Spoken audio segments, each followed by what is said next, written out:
Hello friends, today we will discuss NCERT class 11th CBSE chapter number 2 relations and functions.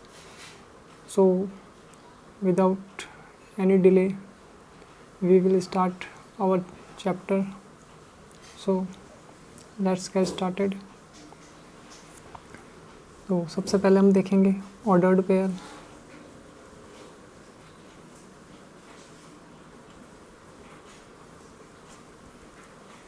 सबसे पहले हम बात करेंगे ऑर्डर्ड पेयर की. रिलेशन और फंक्शन स्टार्ट करने से पहले हम देख लेते हैं थोड़ा बेसिक्स, और जिसमें ऑर्डर्ड पेयर आएंगे, कार्टेशियन प्रोडक्ट ऑफ सेट्स आएगा और उसकी थोड़ी बहुत प्रॉपर्टी आएगा और थोड़े बहुत एग्जांपल देखेंगे. फिर इसके बाद स्टार्ट करेंगे रिलेशन एंड फंक्शन. ठीक है, तो स्टार्ट करते हैं basic.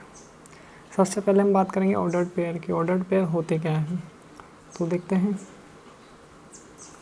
To element A and B listed in a specific ordered form and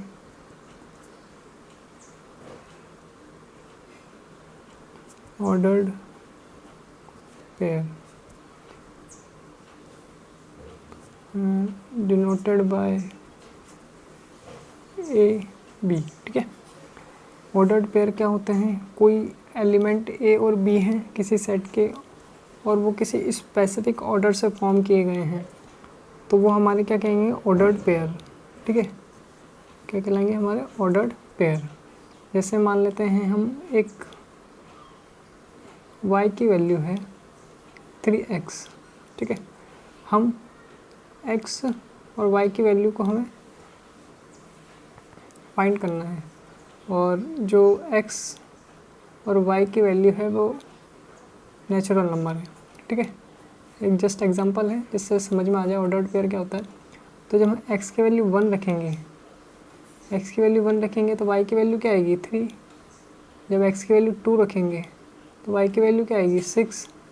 तो ये एक ऑर्डर्ड पेयर क्रिएट हो गया. ठीक है, इसमें 1 3 से और 2 6 से ऑर्डर्ड पेयर जमे हुए. ये रिलेशन हो गया एक छोटा सा, और 1 3 से रिलेटेड है और 2 6 से रिलेटेड है. बाकी आगे हम रिलेशंस के बारे में पूरी फुल डिटेल में बात करेंगे. ये जस्ट आपको एग्जांपल के लिए बताया है. ठीक है, तो ये हमारा हो गया ऑर्डर्ड पेयर का छोटा सा एग्जांपल. ठीक है, इन जनरल हम देखते हैं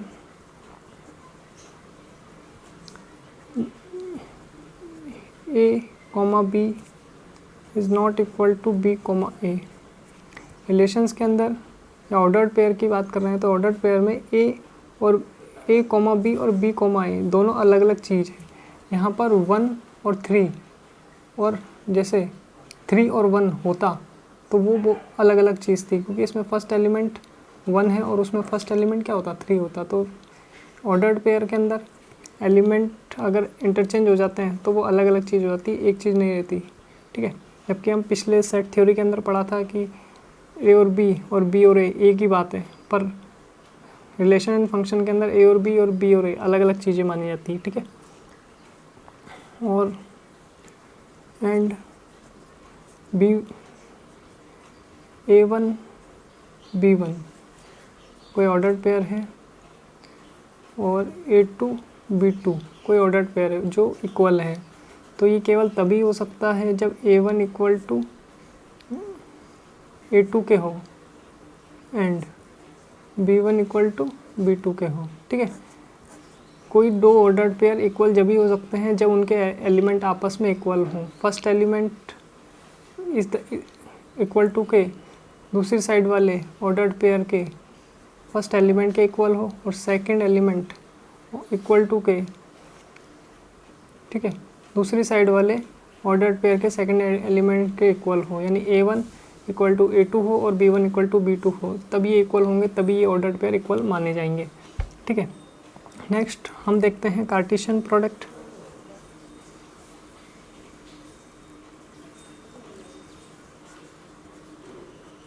कार्टेशियन प्रोडक्ट ऑफ सेट. ठीक है, पहले डेफिनेशन देख लेते हैं। गिवन टू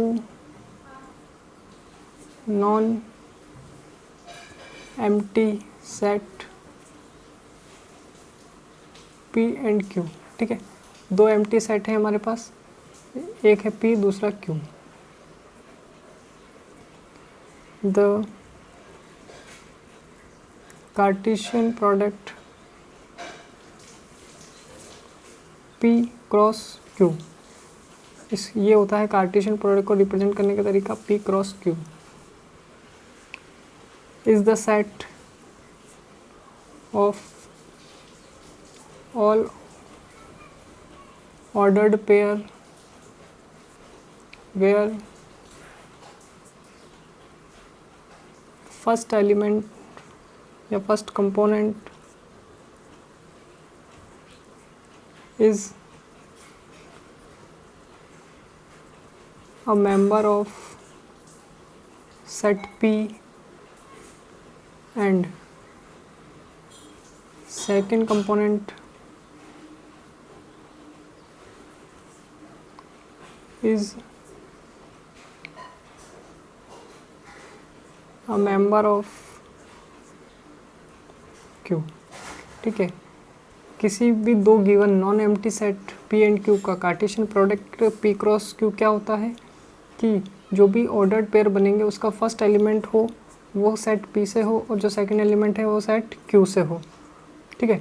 अगर इसको हमें सेट बिल्डर फॉर्म में लिखना हो तो P cross Q A B, ठीक है, such that A belongs to capital A यानी set A and B belongs to set B, ठीक है।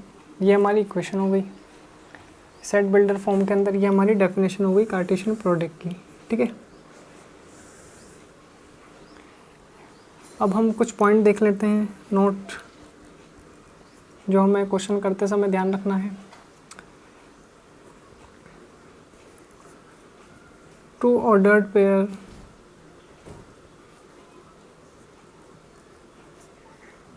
pairs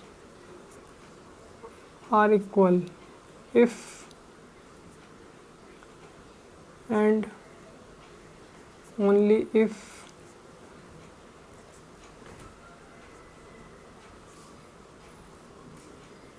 the corresponding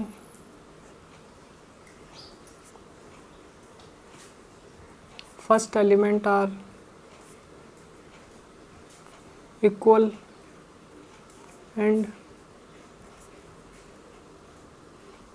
the second element are also equal।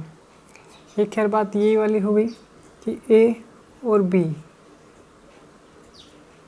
Not equal to होंगे B और A के, ठीक है। और A1 B1 तभी इक्वल हो सकते हैं जब A1 इक्वल टू A2 के हो और B1 इक्वल टू B2 के हो। दो ऑर्डर्ड पेयर जब भी इक्वल होंगे कि दोनों का फर्स्ट एलिमेंट, दोनों ऑर्डर्ड पेयर का फर्स्ट एलिमेंट आपस में इक्वल हो और दोनों ऑर्डर्ड पेयर का second element B1 B2 equal हो, तब जाकर हम कहेंगे कि ये जो ऑर्डर्ड पेयर हैं 2 ये इक्वल हैं, ठीक है। जैसा हमने देखा A cross B is not equal to B cross A। Set A और सेट B का जब हम कार्टेशियन प्रोडक्ट करेंगे और सेट B और A का कार्टेशियन प्रोडक्ट करेंगे तो दोनों का आंसर डिफरेंट आएगा। तो हम कहते हैं कि A cross B not equal to B cross A, क्योंकि इसके ऑर्डर्ड पेयर अलग बनेंगे और इसके ऑर्डर्ड पेयर डिफरेंट होंगे दोनों के, इस वजह से हम ये दोनों इक्वल नहीं होते हैं। नेक्स्ट पॉइंट है A क्रॉस A। कोई सेट A है, उसी का हम कार्टेशियन प्रोडक्ट कर रहे हैं A से फिर वापस A से। तो एलिमेंट कितने ऑर्डर्ड पेयर में 3 एलिमेंट होंगे A B C, जो कि किससे बिलोंग करेंगे सेट ए से ही बिलोंग करेंगे, A B C belongs to A, ठीक है। Here A B C is called an ordered triplet. जब 2 एलिमेंट थे तो हमें ऑर्डर्ड पेयर कहते हैं, और जब 3 एलिमेंट हो जाएंगे तो क्या कहेंगे उसे, ऑर्डर्ड ट्रिपलेट, ठीक है। नेक्स्ट पॉइंट देखते हैं, यदि कोई सेट ए है उसको इनफाइनाइट सेट से उसका कार्टेशियन प्रोडक्ट किया जाए तो जो आंसर आएगा हमारा हमेशा इनफाइनाइट सेट आएगा, ठीक है। जहाँ पर एक तो नॉन एम्प्टी सेट होगा और इनफाइनाइट सेट होगा, उनका कार्टेशियन प्रोडक्ट करेंगे तो इनफाइनाइट सेट आएगा। इसी तरह 5th पॉइंट, ए एक नॉन एम्प्टी सेट है, उसका कार्टेशियन प्रोडक्ट किया फाई से, एम्प्टी सेट से, तो क्या आएगा फाई, क्योंकि इसमें ऑर्डर्ड पेयर नहीं क्रिएट हो पाएंगे, ठीक है। यदि हमें number of ordered pair find करने हो तो हम क्या करेंगे, नंबर ऑफ ऑर्डर्ड पेयर है तो n A plus n B, यानी सेट ए के जितने भी नंबर ऑफ एलिमेंट हैं उनको और सेट बी के जितने भी नंबर ऑफ एलिमेंट हैं उनको जोड़ देंगे तो हमारा क्या आ जाएगा, ए क्रॉस बी में जितने भी ऑर्डर्ड पेयर बनेंगे उनका नंबर आ जाएगा, ठीक है।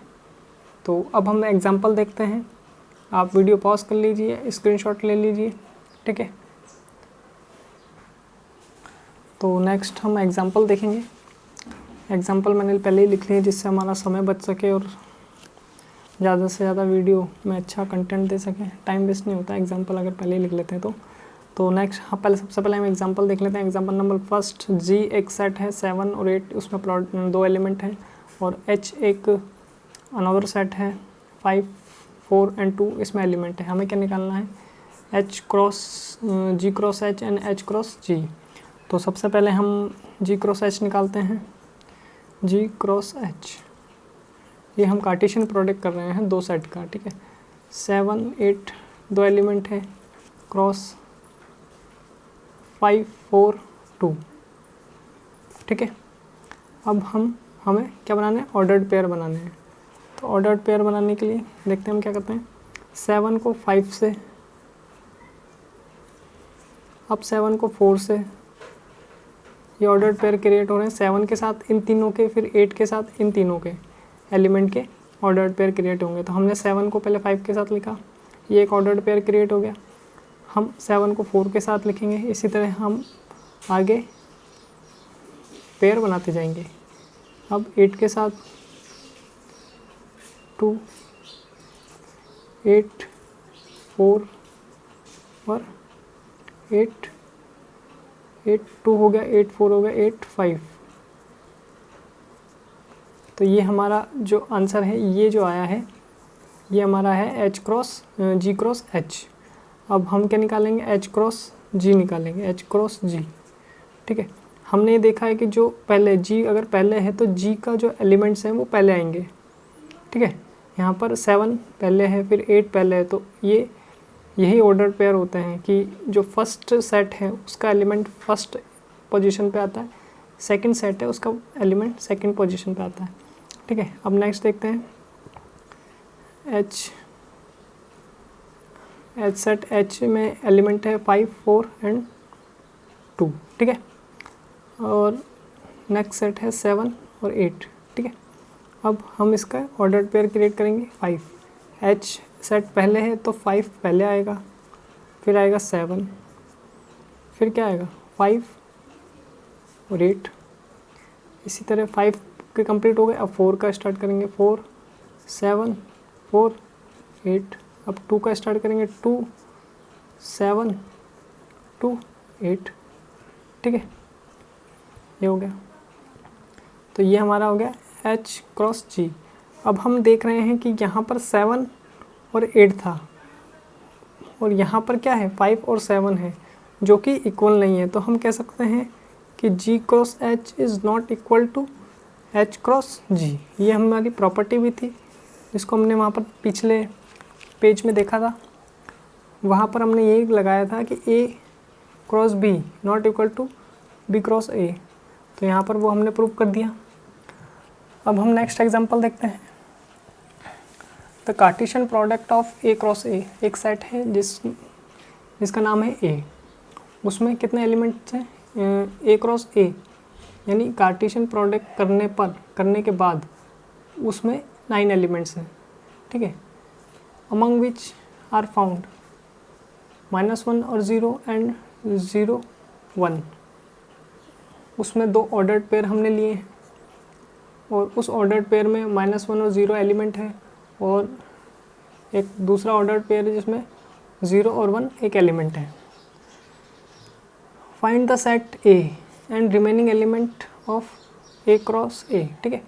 तो एक सेट है, उसी का कार्टेशियन प्रोडक्ट कराया है A से, तो हमें पहले एलिमेंट निकालने होंगे A के, फिर हम उसके बाद जितने भी एलिमेंट A क्रॉस A में होंगे वो फाइंड करेंगे। तो हम देख रहे हैं कि -1 एंड 0 बिलोंग कर रहा है A क्रॉस A से, ठीक है, और आल्सो 0 1 आल्सो बिलोंग कर रहा है A क्रॉस A के, यही हमें गिवन है। तो यदि -1 और 0 A क्रॉस A का ऑर्डर्ड पेयर है, तो इसका मतलब ये है कि जो A है -1 A का एलिमेंट होगा और 0 भी A का एलिमेंट होगा, इसी तरह 0 A का एलिमेंट होगा, पिछले इस वाली इक्वेशन से हमें पता पड़ गया, और -1 A का एलिमेंट होगा, ठीक है। तो हम क्या लिख सकते हैं कि A इक्वल टू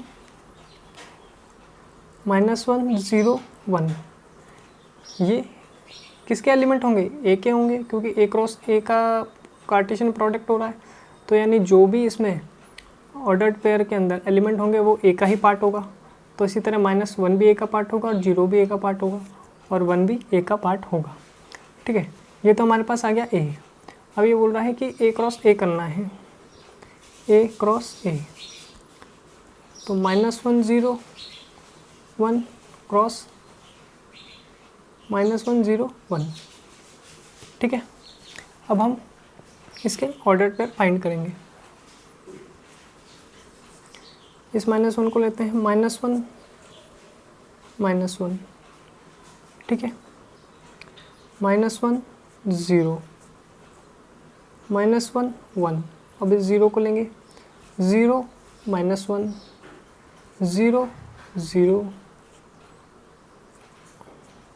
0 1, अब इस 1 को लेंगे 1 -1 1 0 1 1 1 2 3 4 5 6 7 8 9, तो हमारे पास कितने ऑर्डर्ड पेयर आ गए 9 ऑर्डर्ड पेयर आ गए। और हमें इसने भी ये क्वेश्चन भी यही कह रहा है कि A cross A has a 9 element, तो ये आ गए हमारे पास 9 एलिमेंट, ठीक है।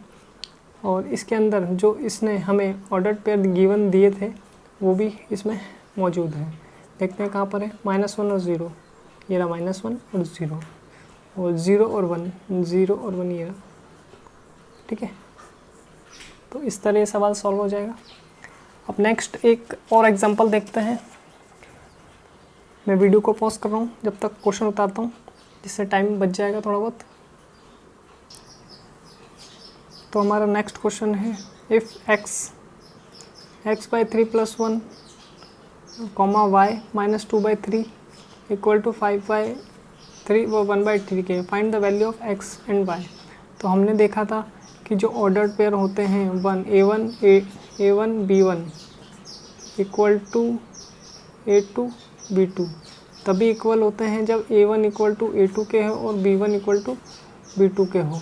तो हमें इस प्रॉपर्टी से ये पता पड़ ही गया है कि जो x/3 + 1 इक्वल होगा किसके 5/3 के, तो x/3 + 1 = 5/3, अब हमें इसमें से x की वैल्यू निकाल लेनी है, ठीक है। तो x + 3/3 = 5/3, 3 से 3 कैंसिल हो जाएगा, तो x बराबर कितना आएगा, 5 - 3 = 2, ठीक है।